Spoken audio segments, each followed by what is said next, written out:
नमस्कार दोस्तों, स्वागत है आप सभी का रोशन सर स्टडी पॉइंट पे। और आज की इस वीडियो में हम समझने वाले 11th क्लास हिंदी में जो हमारी अंतरा भाग 1 जो पुस्तक है उसके इंपॉर्टेंट क्वेश्चन आंसर देखने वाले हैं। और ये इंपॉर्टेंट क्वेश्चन आंसर जो है वो गद्य खंड से रहने वाला है। मतलब अंतरा भाग 1 से मैं 2 पार्ट्स में आप लोगों को इंपॉर्टेंट क्वेश्चन आंसर प्रोवाइड कराने वाला हूँ। एक तो पार्ट 1 जो कि आपका गद्य खंड का आज मैं आपको प्रोवाइड करा रहा हूँ। सेकंड पार्ट आपको आज ही शाम तक आपको प्रोवाइड करा दूंगा, जिसमें काव्य खंड से जितने भी इंपॉर्टेंट क्वेश्चन आंसर बनेंगे वो आपको प्रोवाइड करा दिए जाएंगे। अब देखिए, यहाँ पे क्वेश्चन आंसर करने से आपको लगभग चैप्टर की बहुत सारी स्टोरी भी आपको पता चल जाएगा। अगर अभी तक आप लोगों ने अगर चैप्टर को नहीं पढ़ा है तो भी आपको चीज़ें समझ में आने वाली है। मैं आपको पहले बता देता हूँ भाई, ये जो क्वेश्चंस जो मैंने ऐड किए हैं कुछ तो सपोर्ट मटेरियल से लिए गए हैं और कुछ आपके बुक से लिए गए हैं। तो आप कमेंट में ये मत कहना कि भाई रोशन भैया आपने सारे क्वेश्चन आपने सपोर्ट मटेरियल से चेप दिए या फिर आपने बुक से चेप दिए। दोनों जगह से क्वेश्चंस लिए गए हैं जो मेरे को लगा कि हाँ भाई ये इंपॉर्टेंट है और ये बार बार क्वेश्चन थोड़े रिपीट होते रहते हैं, तो उन्हीं क्वेश्चन को मैंने इसमें ऐड किया है। अब देखिए, ज़्यादा टाइम को बर्बाद ना करते हुए हम सीधा अपने क्वेश्चन को देखते हैं। पहला क्वेश्चन दिया गया है, हामिद की किन्हीं 3 चारित्रिक विशेषताओं का वर्णन कीजिए। बहुत ही ज़्यादा इंपॉर्टेंट क्वेश्चन है, इसीलिए पहले नंबर पे मैंने इसको ऐड किया है। ठीक है, हामिद की किन्हीं 3 चारित्रिक विशेषताओं का वर्णन कीजिए जिन्होंने उसे कहानी का नायक बना दिया। मतलब आपको पता है ईदगाह जो चैप्टर है उस कहानी के नायक कौन है? हमारे हामिद भाई साहब है ना। हामिद एक बच्चा है, वो उस कहानी का नायक है यानी कि हीरो है। तो वो उस कहानी का हीरो क्यों है? ऐसे क्या उसके अंदर आपको विशेषताएं नजर आती है जिससे कि उस कहानी का हीरो है? तो देखिए, ये जो ईदगाह कहानी है वो पूरी तरीके से किसके इर्द गिर्द घूमती है? हामिद के इर्द गिर्द, है ना। और हामिद जो है वो सभी पाठकों को क्या कर रहा है? सबसे ज़्यादा प्रभावित किया है। तो उसके अंदर कुछ विशेषताएं हैं, कुछ गुण है जो कि उसको इस कहानी का नायक बना देता है। सबसे पहला तो भाई हामिद क्या है? तर्कशील बालक है ना। तर्क के आधार पर बात करता है, ठीक है। और वह अपने तर्कों से क्या करता है? अपने साथियों को पराजित कर देता है, अपनी बातों से अपने साथियों को पराजित कर देता है, ठीक है, हरा देता है। कहने का मतलब ये है हामिद एक समझदार बालक है और व्यर्थ की चीज़ों पे पैसे कभी खर्च नहीं करता, स्वयं के मन पर नियंत्रण करता है। आप देखो, उसके पास जो पैसे थे हो सकता है वो मतलब बर्फ़ी खाने पे या फिर मिठाई खाने पे या किसी और फालतू की चीज़ पे खर्च कर सकता था, लेकिन ऐसा उसने नहीं किया, ठीक है। इसके अलावा हामिद दादी के प्रति क्या है? अत्यधिक संवेदनशील है ना। तभी उसने क्या किया? मतलब जब वो मेले में गया तो कुछ मतलब अपनी दादी के लिए खरीदा उसने, है ना। दादी के लिए क्या खरीदा? चिमटा खरीदा, क्योंकि रोटी बनाते समय क्या होता था, देखिए उसकी दादी के जो हाथ थे वो जल जाते थे, है ना। तो इस कारण उसने क्या किया? अपनी दादी के लिए चिमटा खरीदा था। व्यर्थ के चीज़ों पे पैसे खर्च नहीं करता था। तो ये 3 पॉइंट आप बता सकते हैं हामिद की चारित्रिक विशेषता में। अगला क्वेश्चन देखते हैं। अगला क्वेश्चन है कि हामिद ने चिमटे की उपयोगिता सिद्ध करने के लिए क्या क्या तर्क दिए, है ना। जो चिमटा है उसकी उपयोगिता बताने के लिए उसने क्या क्या बातें कही। तो देखो, सबसे पहला उसने चिमटा बड़े काम की चीज़ है, रोटी तवे से उतार लो, चूल्हे में सेक लो, दूसरे को आग पकड़ा दो, ठीक है। इसके अलावा खिलौने तो थोड़ी देर में ही टूट जाते हैं, जबकि चिमटा का कुछ नहीं होता, है ना। मतलब अगर खिलौने की बात करें तो भाई खिलौना को आप इधर उधर पटकोगे टूट जाएगा, लेकिन चिमटा नहीं टूटेगा। चिमटे को देखकर अम्मा खुश हो जाएगी, वह मुझे दुआएं देगी। मतलब चिमटे को देखकर उसकी जो दादी है खुश हो जाएगी, उसको दुआएं देगी, ये भी बात कहता है वो। चिमटा एक खिलौना भी है, इसे कंधे पर रखो तो बंदूक हो जाता है, हाथ में ले लो तो फकीरों का चिमटा, इससे मरीजों का काम भी लिया जा सकता है, मरीजे का काम भी लिया जा सकता है, ऐसा वो कहता है, ठीक है। चिमटे का कोई भी बाल भी बांका नहीं कर सकता, चिमटा खिलौने का बादशाह है, रुस्तमेद हिंद सिद्ध हुआ। मतलब ये सारी बातें वो चिमटा की उपयोगिता को सिद्ध करने के लिए कहता है कि भाई इसको खिलौने के रूप में यूज कर लो, कंधे पे रख लो तो बंदूक बन जाएगा, है ना, दादी के काम भी आ जाएगा। वो बहुत सारे उपयोगिता चिमटा की के बारे में वो बताता है। उसके बाद क्वेश्चन अगला देखते हैं। अगला क्वेश्चन है कि ईदगाह कहानी के शीर्षक की सार्थकता सिद्ध कीजिए। क्या आपको लगता है कि इसका अन्य शीर्षक भी हो सकता है? मतलब क्या ये जो ईदगाह जो कहानी का जो शीर्षक रखा गया है ईदगाह, क्या ये बिल्कुल सही है या फिर आपके अकॉर्डिंग इसका कुछ और भी शीर्षक हो सकता है? इस क्वेश्चन में आपको ये जवाब देना है। तो देखिए, ईदगाह इस कहानी का शीर्षक क्या है? उचित है, बिल्कुल सही है। इस कहानी की जो जितनी भी घटना है वो ईदगाह के इर्द गिर्द ही घूमती है ना। ईदगाह कहानी का क्या है? केंद्र बिंदु है, मतलब केंद्रीय जो स्थल है वो ईदगाह ही है। कहानी के आरंभ में वहीं जाने की तैयारी को दर्शाया गया है, मतलब सारे बच्चे ईदगाह जाने के लिए उत्सुक थे, उसी का वर्णन किया गया है।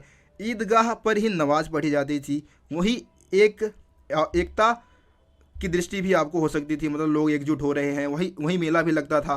तो ईदगाह के इर्द गिर्द ही पूरी कहानी जो है वो घूम रही है, इसलिए इसका शीर्षक बिल्कुल क्या है, सही है। लेकिन इसके अन्य शीर्षक भी हो सकते हैं, जैसे कि हामिद का चिमटा हो सकता था, ईद का उपहार हो सकता था, ये भी इसका शीर्षक या टाइटल रखा जा सकता था। लेकिन ईद का क्या है, इसका सर्वाधिक मतलब जो शीर्षक है वो बहुत बढ़िया है, कहने का मतलब ये है। ठीक है, अगला क्वेश्चन देखते हैं। क्वेश्चन नंबर 4 है, बच्चे हामिद ने बूढ़े हामिद का पार्ट खेला था, बुढ़िया अमीना बालिका अमाना बन गई। इस कथन में बूढ़े हामिद और बालिका अमीना से लेखक का क्या आशय है, स्पष्ट कीजिए। ठीक है, तो आंसर पढ़ते हम। हामिद बहुत छोटा बच्चा था, वो अन्य बच्चों के समान ही था। उसकी उम्र पैसे की अहमियत और घर वालों की ज़रूरतों को समझने की नहीं थी। उसने फिर भी यह समझा कि उसके पैसों को व्यर्थ में नष्ट नहीं करना चाहिए। अपनी दादी के काम को सरल बनाने के लिए चिमटा खरीदा था उसने। बच्चे खाने पीने और खिलौने खरीद रहे थे, है ना, उसने उसको मतलब एक तरीके से पैसे की बर्बादी समझी। हामिद ने ऐसा नहीं किया, एक बड़े व्यक्ति के समान घर की ज़रूरत पर ही पैसे खर्च किया। तब वह एक बूढ़ा हामिद बन गया, मतलब एक समझदार बूढ़ा हामिद कहलाया। एक जैसे समझदार व्यक्ति होता है ना, जैसे हमारी उम्र बढ़ती जाती है तो हम ज़्यादा समझदार होते चले जाते हैं, है ना, तो इसलिए यहाँ पे बूढ़ा हामिद बोला है, क्योंकि उसने अपनी अम्मा के लिए, अपनी दादी के लिए चिमटा खरीदा। उसे अपनी जिम्मेदारियों तथा घर की हालात के विषय में पता था। इधर दूसरी ओर अपने पोते द्वारा किए गए कार्य से दादी प्रसन्न हुई, बहुत ज़्यादा खुश हुई। वह जहाँ दुखी थी वही एक बच्चे के समान हैरान भी थी, अतः वह बच्चे के समान रोने लगी थी। मतलब ये जो हामिद ने जो किया था उसको देख के उसकी दादी रोने लगी थी, है ना। वह भूल गई थी कि वह उम्र में हामिद से बहुत बड़ी है। ठीक है, तो ये यहाँ पे आपको आंसर बताना था। आगे बढ़ते हैं, अगला क्वेश्चन देखते हैं। सिद्धेश्वरी के झूठ 100 सत्यों पर भारी है, विवेचना कीजिए। तो ये दोपहर का जो भोजन आपका जो चैप्टर है उसमें से क्वेश्चन लिया गया है, और यहाँ पे सिद्धेश्वरी प्रसाद जी जो है उनके इर्द गिर्द पूरा चैप्टर घूमता है ना। तो देखते हैं आंसर क्या होगा इसका। तो सिद्धेश्वरी का परिवार भयंकर गरीबी से ग्रस्त है, मतलब गरीबी के कारण क्या है कि परिवार जो है ना उसमें स्नेह जो बंधन है, स्नेह का जो बंधन है, प्यार मोहब्बत वो कम होता जा रहा है। परिवार को बचाने के लिए वो एक सदस्य के समान दूसरे के विषय में झूठ बोलती है, मतलब एक दूसरे से झूठ बोल के परिवार में क्या कर रही है, एकता बनाने की कोशिश कर रही है, परिवार को बिखरने से बचा रही है ना। तो इसलिए वो क्या कर रही है, कई बार झूठ बोलती है, परिवार के सदस्यों से क्या कर रही है, झूठ बोल रही है। लेकिन उसका झूठ बोलना जो है वो 100 सत्यों के बराबर है। क्यों? क्योंकि अपने परिवार को एकजुट रखने के लिए, परिवार में जो टकराव है ना आए उसके लिए वो झूठ बोल रही है। इस कारणवश उसका जो झूठ है वो 100 सत्य के बराबर है। ठीक है, तो ये इसका आंसर होना था। अगला क्वेश्चन देखते हैं। अगला क्वेश्चन है, दोपहर के भोजन के शीर्षक की सार्थकता सिद्ध कीजिए। ये जो दोपहर का भोजन जो चैप्टर का नाम रखा गया है, क्या ये बिल्कुल सही है या आपके अकॉर्डिंग इसका कुछ और भी टाइटल होना चाहिए? तो देखिए पढ़ते हम, मतलब इसमें बस आपको यही बताना है कि दोपहर का जो भोजन है उसका जो शीर्षक है सही है या नहीं। देखिए, दोपहर का भोजन कहानी में निम्न मध्य वर्गीय परिवार की गरीबी का चित्रण किया गया है। इस परिवार की स्थिति दयनीय है, घर में खाने के लिए भी भोजन नहीं है। इस कहानी का पूरा जो घटनाक्रम है दोपहर के भोजन के समय की जो घटना है उसके इर्द गिर्द घूमती है, जो कहानी की मूल संवेदना को प्रभावी ढंग से अभिव्यक्त करने में पूर्ण सक्षम है।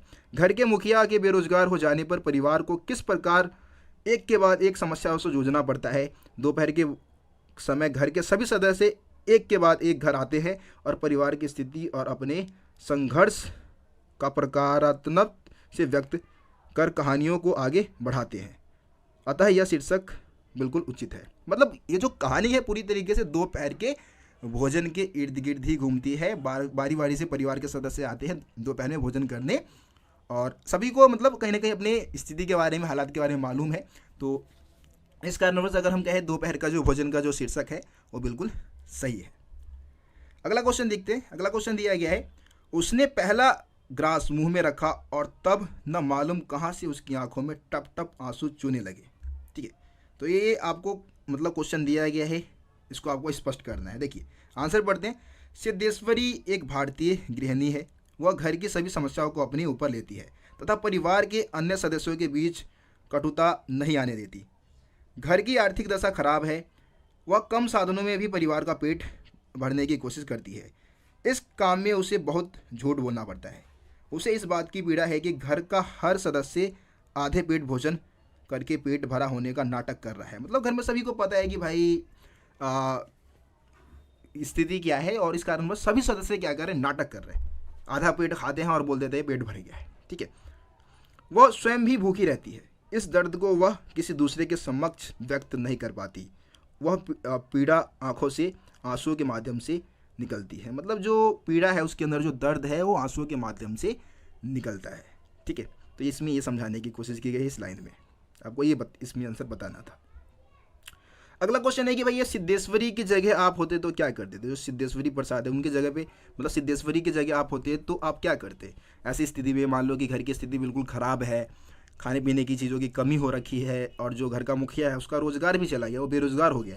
तो वैसी स्थिति में आप क्या करते, क्या किस तरीके से मैनेज करते। देखिए यहाँ पे क्या क्वेश्चन आंसर क्या बताएंगे हम। सिद्धेश्वरी की जगह हम होते तो भी हम भी वही करते जो सिद्धेश्वरी ने किया।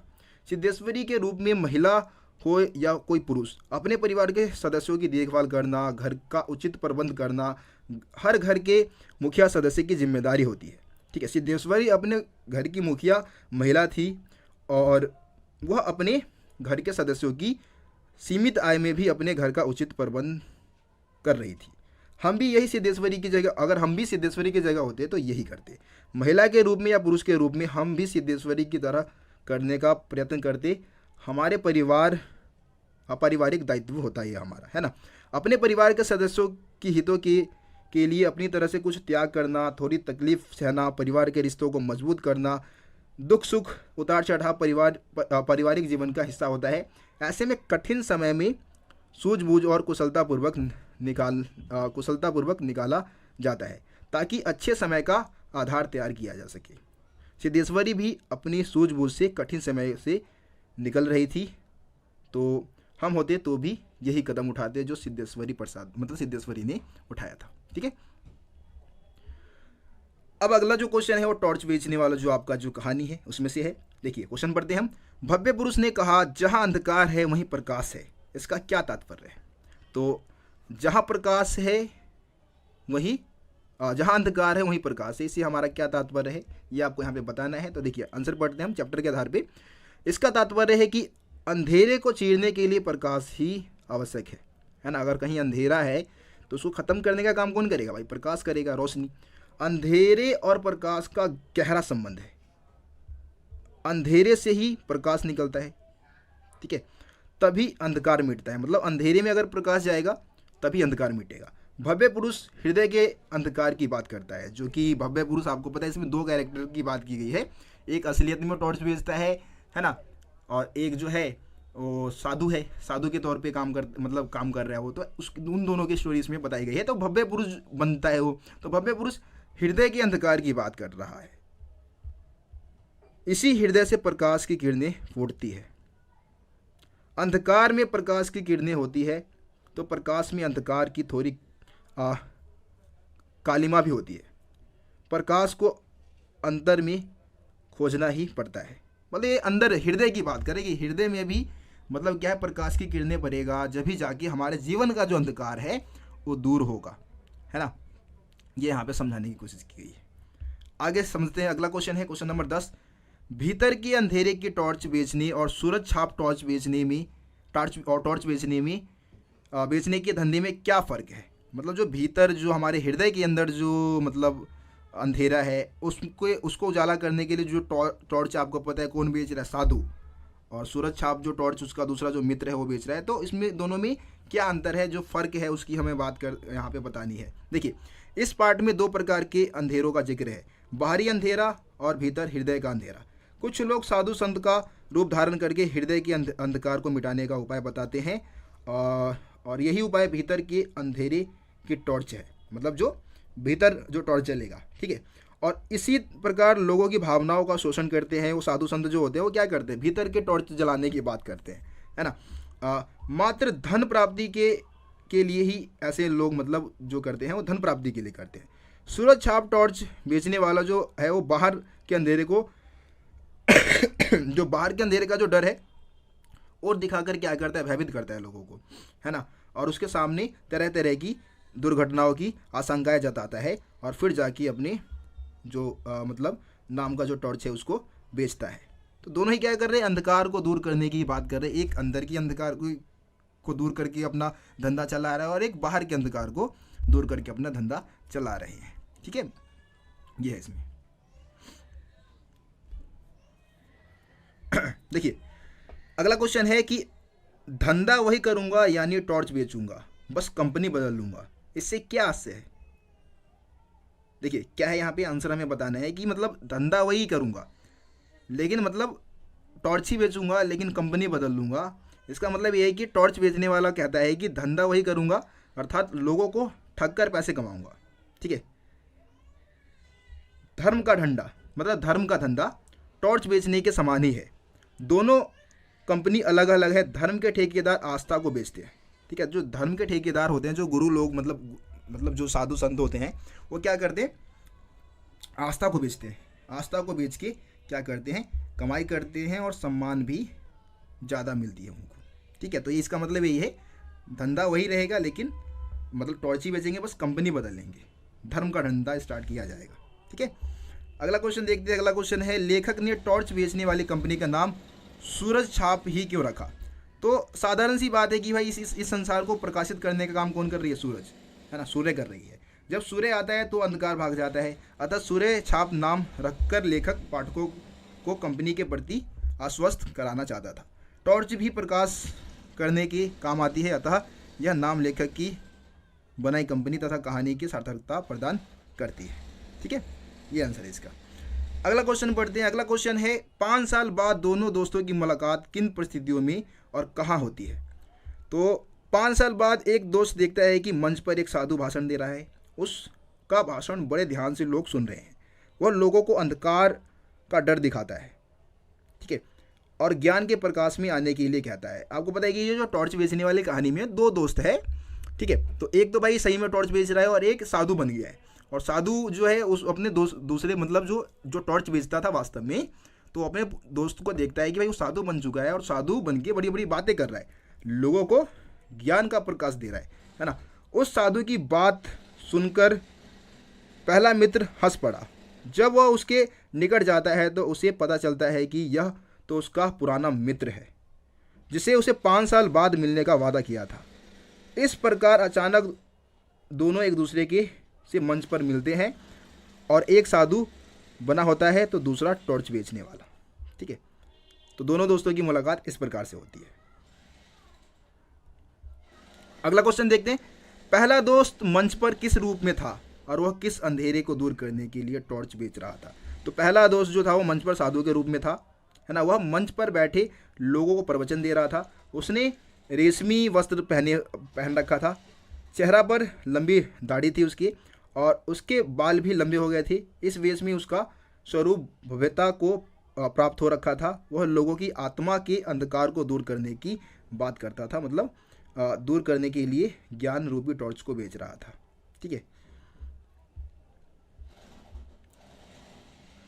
अगला क्वेश्चन है, क्वेश्चन नंबर 15 है कि मनुष्य की करुणा की भावना उसके भीतर गूंगेपन की प्रतिछाया है, स्पष्ट कीजिए। तो मनुष्य के अंदर जो करुणा की भावना होती है ना, वो उसके भीतर की प्रतिछाया है। मतलब व्यक्ति कई बार क्या होता है ना कि अपनी करुणा को ना छुपाए रख लेता है। मतलब करुणा तो होता है, वो चाहता है कि दूसरे की हेल्प करना, लेकिन कई कारणवश वो नहीं कर पाता है। ठीक है, यहाँ पे हमारे को ये समझाना है। तो देखिए आंसर पढ़ते हैं। आंसर दे रखा है कि लेखक कहता है कि करुणा के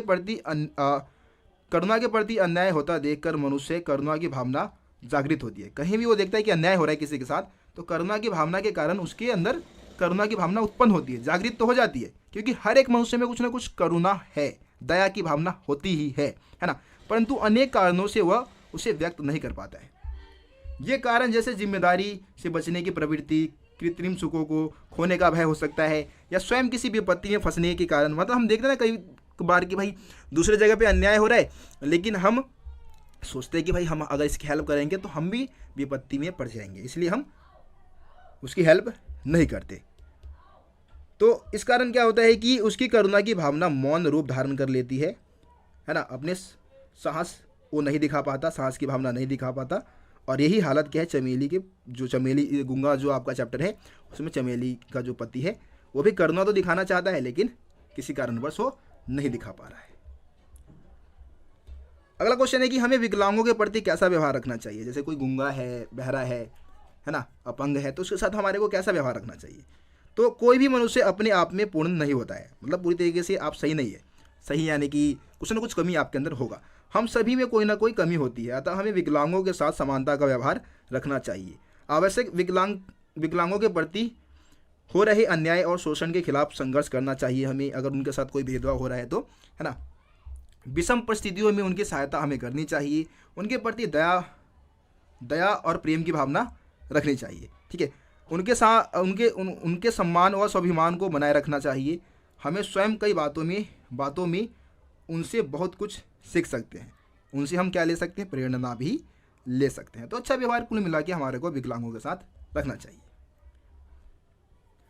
अगला क्वेश्चन है, उसकी आंखों में पानी भरा था, जैसे उसमें एक शिकायत थी, पक्षपात के प्रति तिरस्कार था, क्यों। ठीक है, तो यहाँ पे हमें गूंगे की कहानी स्टोरी के आधार पे बताना है। तो क्या आपको इसका आंसर बताना है। देखिए, गूंगा चमेली को माँ के समान ही समझने लगा था। आरंभ में चमेली भी उसे करुणा में माँ का रूप देती है, मतलब दिखाती है, मतलब उससे अच्छा व्यवहार रखती है। धीरे धीरे चमेली के साथ रहते हुए उसे एहसास होने लगा था गूंगे को कि उसके लिए वह कुछ नहीं है, चमेली के लिए वो कुछ नहीं है। ठीक है, जब चमेली के बेटे ने, जिसका नाम बसंता था, बसंता ने उस पर चोरी का झूठा इल्ज़ाम लगाया तो उसने यह सहा नहीं, उसे मतलब गूंगे से सहा नहीं गया। उसे उम्मीद था कि चमेली उसका पक्ष लेगी, मतलब कि चमेली उसको सपोर्ट करेगी। इसके विपरीत चमेली ने गूंगे के स्थान पर अपने बेटे का पक्ष लिया। उसके बेटे ने, बसंता ने गूंगे के ऊपर भाई झूठा इल्ज़ाम लगाया था, लेकिन चमेली ने अपने बेटे बसंता का ही सपोर्ट किया था। लेकिन गूंगे को ऐसा लग रहा था कि चमेली उसको सपोर्ट करेगी। गूंगे को यह बात बुरी लगी। चमेली के इस व्यवहार ने उसे दुखी तो किया ही किया, बल्कि उसकी आंखों में पानी भर दिया था, वो रोने लगा। उसकी आंखों में चमेली ने अपने पक्षपातपूर्ण व्यवहार की शिकायत पढ़ ली थी। वह चमेली के पक्षपात भरे व्यवहार से आहत था और उसके लिए उसे तिरस्कार भी था। ठीक है, तो इस तरीके से आप इसका आंसर लिखेंगे। अगला क्वेश्चन देखते हैं। क्वेश्चन नंबर 18 है, गूंगा दया या सहानुभूति नहीं अधिकार चाहता था, सिद्ध कीजिए। तो गूंगा जो था उसको कोई दया या सहानुभूति नहीं चाहिए था, उसको अपने अधिकार चाहिए थे।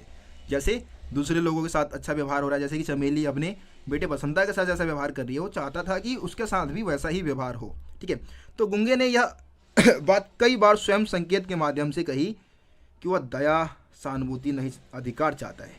अधिकार अपनत्व से उपजता है, मतलब कोई अपना होता है तो भाई उसको अधिकार देने की कोशिश करता है। चमेली उसे दया करके अपने पास रख लेती है, लेकिन गूंगा उसे अपनत्व समझता है, वह उसे अधिकार चाहता है। वह चमेली बसंता का पक्ष लेती है, मतलब जब चमेली बसंता का पक्ष लेती है तो उसकी अधिकार भावना आहत होती है, मतलब उसको दुख पहुंचता है गूंगे को। चमेली के पक्षपातपूर्ण व्यवहार के प्रति तिरस्कार गूंगे की आंखों में स्पष्ट दिखाई देता है। वह केवल अधिकार चाहता है, वो चाहता है कि भाई बसंता के समान उसको भी अधिकार मिल जाए। अधिकार ही है जो उसे प्रेम, सम्मान, समानता का भावना देता है। दया या सहानुभूति उसे ये सब नहीं देती है, अतः वह दया नहीं, वह अधिकार चाहता है। ठीक है, इसका आंसर आपको ये बताना है। गूंगा कहानी पढ़कर आपके मन में कौन कौन सी भावनाएं उत्पन्न होती है और क्यों। जब आपने गूंगा कहानी पढ़ा, गूंगे की स्टोरी पढ़ी, तो कौन कौन सी भावनाएं आपके अंदर उत्पन्न हुई। तो गूंगा कहानी पढ़कर मेरे मन में गूंगे के प्रति सहानुभूति की भावना उत्पन्न हुई, आपको ऐसा आंसर बताना है। ठीक है, मेरे अनुसार वह सहानुभूति का पात्र नहीं है, वह सम्मान का पात्र है। सहानुभूति का मतलब होता है कि भाई आप किसी के साथ दयापूर्वक व्यवहार कर दो, बस आप दिखा दो, है ना, सहानुभूति ये है। तो वो उसको भाई सहानुभूति नहीं चाहिए था, वो खुद चाहता था कि भाई समाज में उसको सम्मान मिले, तो हमें उसको सम्मान देना चाहिए। यदि उसे सही लोग मिलते तथा सही दिशा निर्देश मिलता तो वह हमारी तरह ही जीवन जी पाता। उसके जीवन में व्याप्त लोगों का व्यवहार उसे सहानुभूति का पात्र बना देता है। गूंगे की लड़ाई लोगों से नहीं अपितु उस समाज से है जो उसे समानता का अधिकार नहीं देते हैं। उसकी कमी उसे सहानुभूति का पात्र बना देती है, मतलब लोग उसके साथ सही व्यवहार नहीं कर रहे हैं, उसको समान अधिकार नहीं दे रहे, यही है जो उसको सहानुभूति का पात्र बना देता है। उसके साथ कहानी में जो होता है उसे पढ़कर मन में सहानुभूति फूट पड़ती है, मतलब हमारा भी उसके प्रति सहानुभूति कह सकते हैं, या फिर सहानुभूति का मतलब आप समझते हैं कि भाई मतलब विशेष प्रकार का, आप कह सकते हैं कि भाई बेबस है, कोई लाचार है तो उसकी हेल्प कर दो बस थोड़ा सा, इस तरीके से सहानुभूति हम दिखा देते हैं, ठीक है, ऐसा कुछ। अगला क्वेश्चन नंबर 20 है आपका, ज्योतिबा फुले का नाम समाज सुधारकों की सूची में शुमार क्यों नहीं किया गया? तर्क सहित उत्तर दीजिए। तो ज्योतिबा फुले जो चैप्टर है उससे है, आपको पता है ज्योतिबा फुले जो एक समाज सुधारक थे, है ना, समाज में जो कमियां थी उसको दूर करने की कोशिश की इन्होंने, और फिर भी इनका समाज सुधारकों के लिस्ट में इनका नाम शुमार नहीं किया जाता है। इसके पीछे बहुत सारे कारण हैं। देखिए, इस सूची को बनाने वाले जो लोग थे वो समाज के उच्च और सम्भ्रांत वर्ग, यानी कि जो अमीर लोग थे, जो ब्राह्मण थे, ब्राह्मणवादी मानसिकता वाले जो थे वो कर रहे थे। तो इस कारण उन्होंने क्या किया, इनको महत्व नहीं दिया। वे नहीं चाहते थे कि ज्योतिबा फुले के क्रांतिकारी मानवतावादी विचार आम जनता तक पहुँचे, क्योंकि वे आम जनता उनके इन विचारों से प्रभावित होकर कई तो समाज के निम्न वर्ग पर से उनका जो वर्चस्व है वो खत्म हो जाएगा। मतलब ब्राह्मण लोग चाहते थे कि भाई अगर ज्योतिबा फुले फेमस हो गए तो जो लोग हैं, आम लोग हैं, वो क्या करेंगे, उनकी बातों पे चलने लग जाएंगे और समाज में ब्राह्मणों का वर्चस्व क्या हो जाएगा, खत्म हो जाएगा। ज्योतिबा फुले शिक्षा नीति, जिसमें वे बताते हैं कि शिक्षा पर किसी का एक अधिकार नहीं है, दलित वर्ग, शोषित वर्ग, जो निम्न वर्ग है, उनको पढ़ने का अधिकार दिलाना चाहते थे। साथ ही साथ स्वतंत्रता, समानता, शिक्षा में बराबरी का अधिकार दिलाना चाहते थे, या शिक्षा द्वारा मतलब समाज में परिवर्तन लाना चाहते थे। और यही चीज़ उच्च वर्ग ब्राह्मण लोगों को पसंद नहीं था, ठीक है। अतः यह शिक्षा नीति समाज के उच्च वर्ग के खिलाफ थी, इसलिए उन्होंने ज्योतिबा फुले को समाज सुधारकों की सूची में शामिल नहीं किया, ठीक है। ये आंसर आपका यहाँ पे आना था।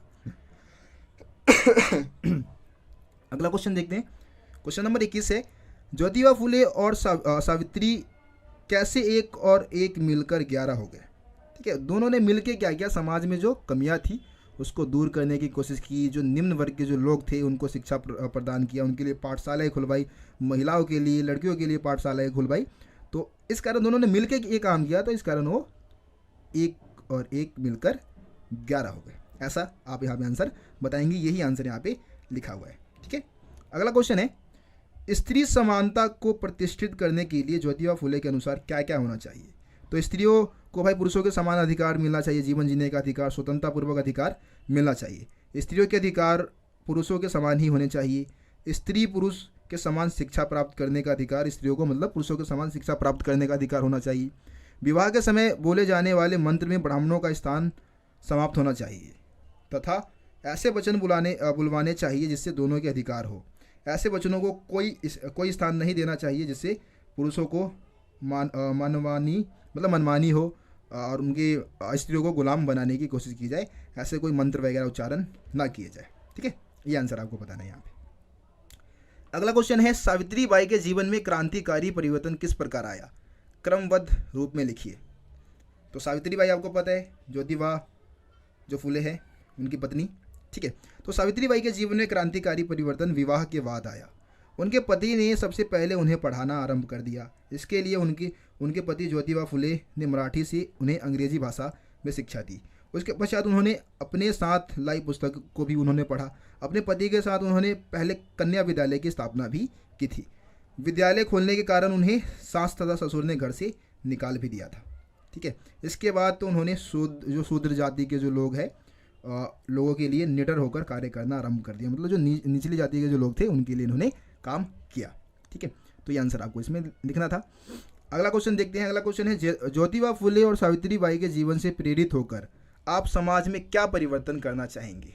तो भाई समाज में अभी भी क्या है, अभी भी महिलाओं को अच्छे अधिकार, मतलब उतने अधिकार नहीं मिले हुए हैं, या फिर आज भी जाति के आधार पर भेदभाव होता है ना। स्कूलों में मतलब स्त्रियों की उपस्थिति उतनी अच्छी नहीं है। तो हम चाहेंगे कि ये सारी चीज़ें बदले, इन सब चीज़ों में हम परिवर्तन लाना चाहेंगे, ठीक है। ये आंसर आप यहाँ पे लिखेंगे। अब खानाबदोश कहानी में आ जाते हैं। खानाबदोश कहानी की बात कर लेते हैं। खानाबदोश कहानी की मूल संवेदना पर प्रकाश डालिए, ठीक है। तो खानाबदोश आपको पता है घुमक्कर लोग जो होते हैं उनको हम खानाबदोश बोलते हैं, जो कि एक जगह पे रुके नहीं रहते, अलग अलग जगह पे जाते रहते हैं, वो खानाबदोश है। तो खानाबदोश कहानी की मूल संवेदना मजदूर वर्ग का शोषण है। मतलब इसमें क्या है, मजदूर वर्ग का किस तरीके से शोषण होता है उसी चीज़ का वर्णन किया गया है। इस कहानी में लेखक ने मजदूरी करके किसी तरह गुजर बसर करने वाले मजदूरों मजदूर वर्ग के शोषण तथा यातना को चित्रित किया है, मतलब उसका वर्णन उन्होंने किया है। मजदूर यदि इज्जत के साथ भी जीना भी चाहते हैं ना, तो सूबे सिंह जैसे जो समृद्ध लोग हैं और जो ताकतवर लोग हैं समाज में, वो क्या करते हैं, उनको जीने नहीं देते। हमारे समाज में व्याप्त जातिवादी मानसिकता भी समाज को बांटने में बहुत महत्वपूर्ण भूमिका निभाती है। शोषक वर्ग इसको एक हथियार के रूप में अपने पक्ष में लेते हैं। जो शोषक वर्ग है यानी कि जो शोषण कर रहे हैं, वो जाति को भी अपने हथियार में लेते हैं, क्योंकि ऊंची जाति के लोग भाई समाज में अपना दबदबा कायम करके रखते हैं, पैसे वाले होते हैं, अमीर होते हैं, और निम्न वर्ग के लोगों का शोषण करते हैं। ठीक है, अब भाई निम्न जो शोषित वर्ग है जिसका शोषण हो रहा है, वो क्या कर रहे हैं भाई, अपनी रोजी रोटी की समस्या में ही उलझे रहते हैं। उनको भाई अपनी रोजी रोटी चल जाए, उसी में पूरा दिन निकल जाता है, अपनी समस्याएं उसी से मतलब उलझे रहते हैं।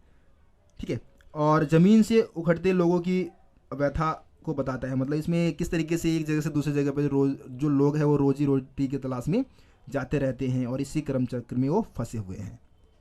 तो इसी का वर्णन खानाबदोश कहानी करता है। ठीक है,